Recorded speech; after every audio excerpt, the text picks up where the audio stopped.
I'd like to take a moment just off the top to recognize a founder of the World Economic Forum and a great Canadian, Maurice Strong.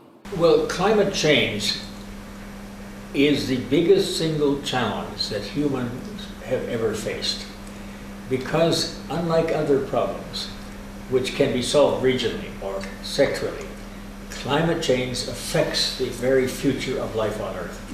We have to remember that life as we know it on Earth has only existed for a very small portion of the Earth's history, and within very narrow parameters. And we are changing those parameters. So life is actually in danger. Indeed, Maurice's work gave birth to a brand new era of international environmental diplomacy and governance at the 1972 Stockholm Conference, which saw the birth of the United Nations Environment Programme. It was the first UN agency to be headquartered in a developing country, and it was Maurice who built up UNEP from the ground with its headquarters in Nairobi on what was then a very simple coffee farm on the outskirts of the capital city of Kenya.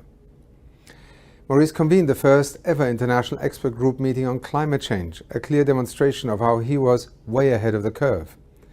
He shepherded in a range of vital global environmental governance processes, from the original Rio Earth Summit, Agenda 21 and the Rio Declaration, to the launch of the UN Framework Convention on Climate Change and the Convention on Biological Diversity. Crucially, Maurice ensured the full participation of developing countries in these processes that included listening closely to those who were feeling marginalized, as well as indigenous people and those who were the poor in the world.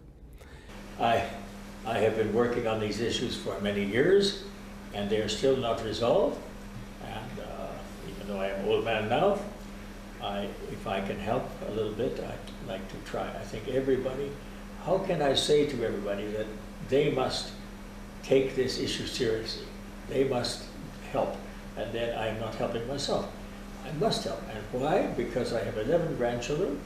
Not only that, but I have many millions of children whose future depends on what we do.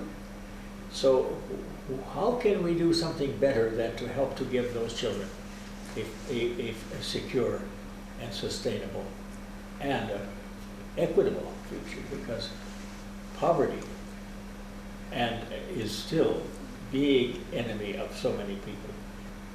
And they must be enfranchised.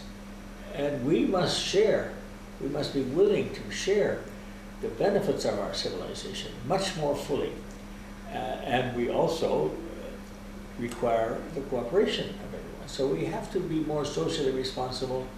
We have to show more fairness, more equity, and more individual responsibility, but also more collective responsibility.